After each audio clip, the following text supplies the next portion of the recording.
Welcome back to my channel. It's been a very long time. I'm so grateful and so happy to see you all. Today is my birthday week. Yay! So if you've been watching my channel, I will have my Cash App down below if you want to send me some birthday love.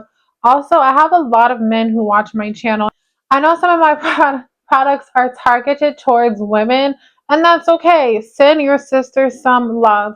So I will leave that down in the below. I want $100. I'm gonna be honest. I want $100. Anyways, let's get into the video. Today I'm going to be talking about how to minimize your losses and why minimizing your losses is the most important part of trading. Excuse my voice. I just ate. I just finished socializing. So let's just keep going.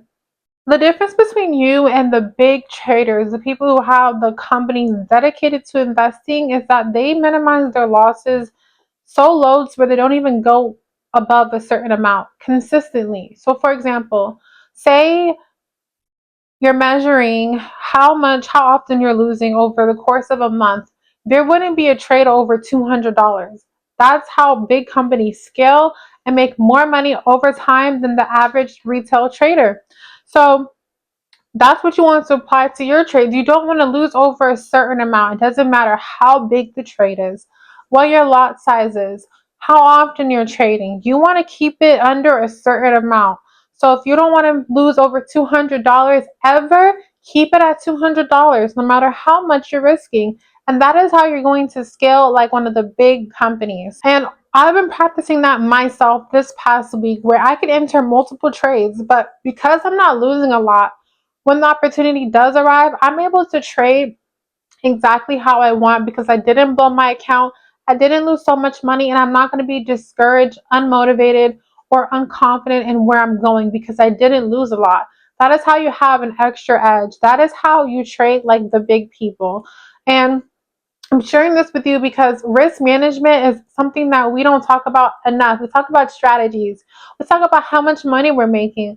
But to make the big money, the big part of it is minimizing your losses, practicing proper risk management. And if you practice proper risk management, then even your losses are going to feel good. Even your losses are going to feel progressive, like wins. You're going to lose better because you're still going in an upward direction versus like this, and then you're going straight back to the ground. Because I used to trade like that. I used to have really highs. My highs were as big as my lows, and you do not want that. You want your highs to continuously elevate. Want to go like this gradually. That means when you're going up, you come down a little bit. You're going up, you come down a little bit, not going up, down. Go like you don't want to look like someone who doesn't know where they're going. And that's what a lot of people's trading accounts look like. They look like they don't know where they're going to go. They don't have a clear direction of where they're going to scale. You can't run your trading account like you're just someone who's trying to milk it like a, I don't know, let me not speak in those terms, but you can't use it. If you look at this in terms of a relationship, you might meet, and you're single, for example, you might meet a couple people, but the sooner you minimize your losses, meaning you realize this isn't good faster, you realize this isn't a fit faster, the more you can get to the big ones, the people that are actually resonant. Even in friendships, the more you weed out people who you know it's not going to work, the closer you get to the best friendships.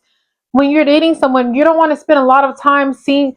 A lot of times we see things go downhill and we wait for it to hit the floor instead of cutting losses. When you start seeing the signs early, when you start seeing like they can't get past a certain level. Same thing in trading. Hope this video helps. I know that it's really short. Again, I apologize. Actually, I don't know if I should apologize. Maybe this is just my voice when I'm really passionate speaking, no matter what's happening, no matter what's going on. This is just my passion. This is another side of me. So I love you all so much. I can't wait to see you in the next video and hear your comments down below later.